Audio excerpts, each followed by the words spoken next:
In today's lesson, we are going to be looking at the equation of a circle with center 0, 0. So this is kind of an offshoot or a tangent lesson looking at specifically circles. So while these aren't necessarily equations of lines or using length of a line segment or things like that, we might come across circles and we need to come up with an equation to represent them. So this is going to be different from the y equals mx plus b that we know for a straight line, and it's going to be kind of unique to just circles. So the distance from the origin 0, 0 to any point px on a circle is the length of the, and if we think about what just does that mean, if I look at my diagram here, I'll put it in red just to highlight it. Origin, or the center 0, 0 to any point p on our diagram, right? This is the length of the what we call the radius.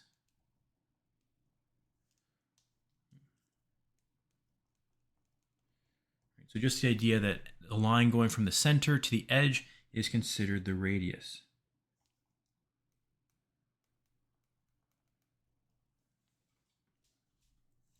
Now, in this given example, we are told that the distance from the origin or the center to point P, right?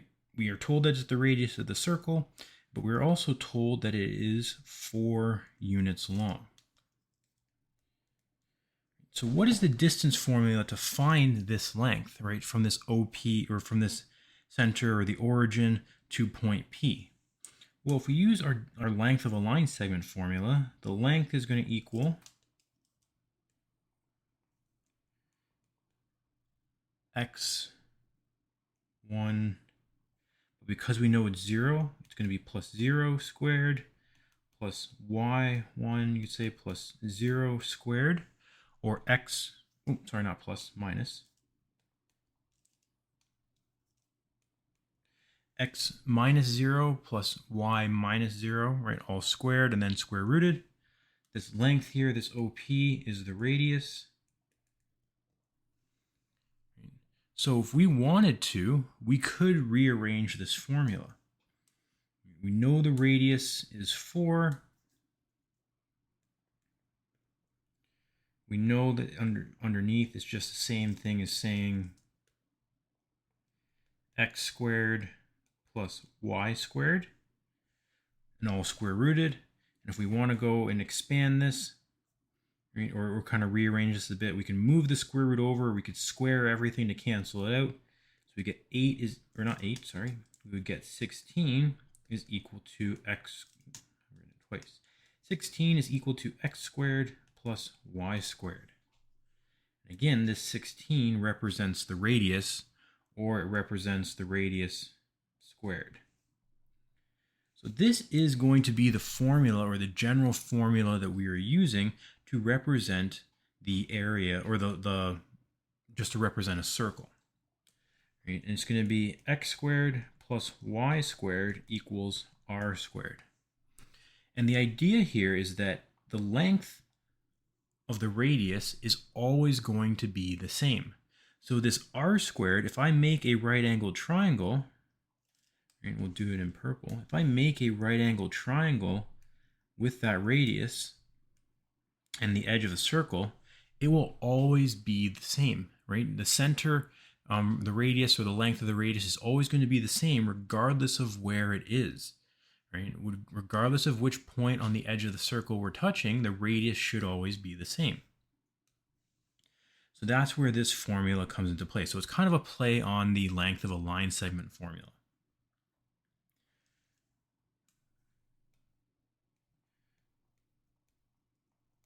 The equation of a circle.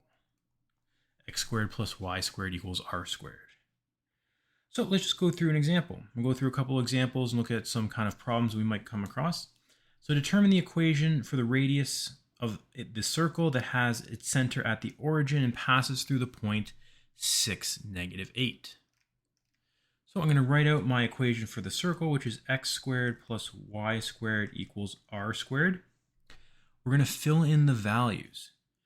So x squared we get from our point, an x and a y. So x squared is 6 squared plus -8 squared equals r squared. bigger. The radius for the circle is, so now we're going to go through and actually calculate. So 6 squared plus negative 8 squared equals r squared. 36 plus 64 equals r squared. 100 equals r squared. Square root both sides to get the actual radius, and we get 10 is equal to the radius. So in this case,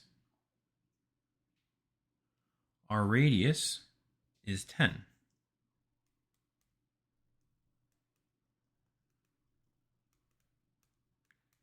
Now, step 4 is asking for the equation of a circle.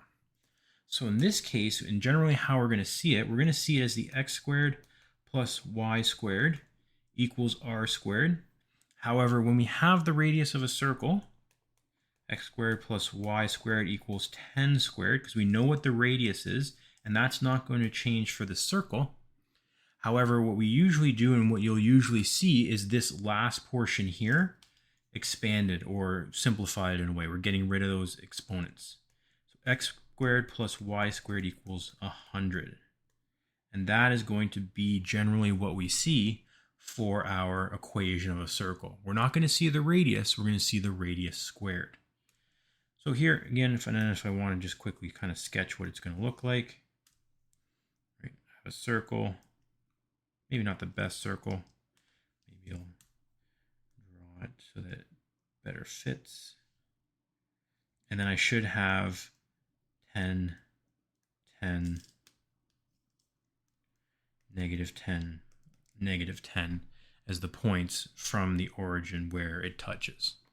Because the radius is still 10, and that's where we get the 100 from. Example B, or example 1, part B, is the point negative 5, 9 inside the circle. So we have to think about what will be true if point B, negative 5, 9, is inside the circle. So we have to think about what should happen. And what should happen is if we were to plug this in to our formula, the radius should be smaller. So if it's inside the circle, when we use this point, the radius should be smaller than 10. Because if the radius is smaller, then that means this point would not be as far out or would not be on the edge of our circle. So we're going to use the equation of a circle, x squared plus y squared equals r squared. We're going to fill in the equation with the given point. So the given point, point B, so we have negative 5 squared plus 9 squared equals r squared. 25 plus 81 equals r squared. 106 equals r squared. And right there, we could just leave it at that and probably get our answer, but let's just go through the full steps. So given this point, we get a radius of 10.3. The radius from the first statement, never mind, we kind of did a bunch more than we needed to. So leave that there. We filled in the equation. We're going to take this here. And now we can state our statement. So therefore, the point, or we can say therefore point B is outside the circle since the radius is larger. So the radius of a circle using point B is 10.3, which is greater than our radius of the previous circle, which was 10. So that means this point is outside of our previous circle. Example 2 is asking to just sketch the graph of a circle defined by the equation x squared plus y squared equals r squared, or x squared plus y squared equals 25. Now, one thing to keep in mind, x squared plus y squared equals r squared is our formula. So that means that this 25 is actually r squared. So 25 equals r squared. And if we want to, we're going to have to get the value for r. We want to find the value for the radius. So that means I have to square root both sides.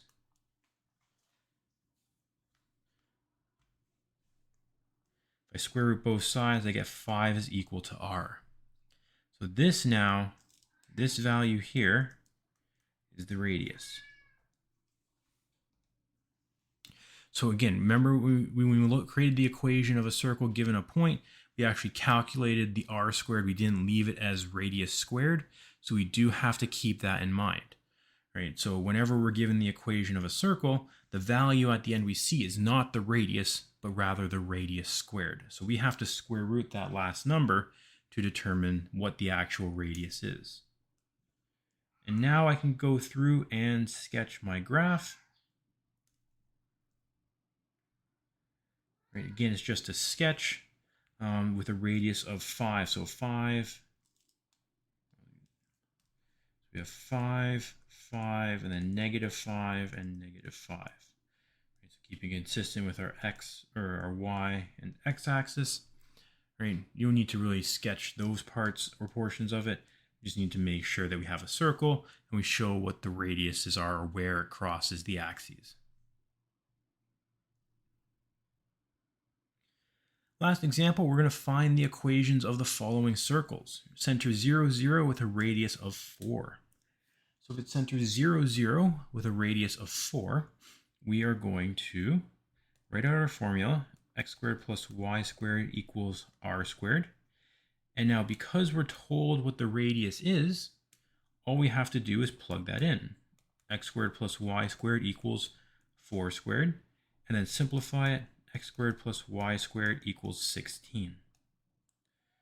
So because we've simplified it, right, and expanded that, we've substituted our radius in and then squared it, that is what our final equation of a circle should be.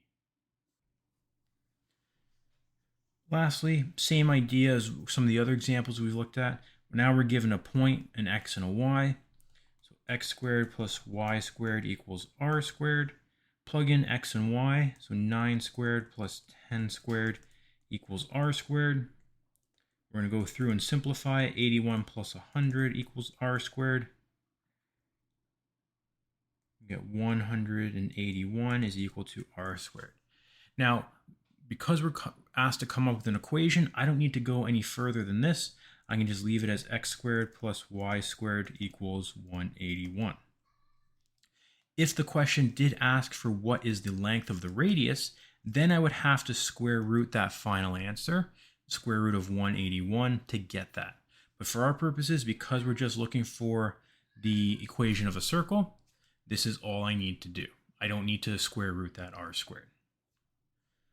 So again, just making sure that we're understanding the general formula for a circle given the center of 0, 0.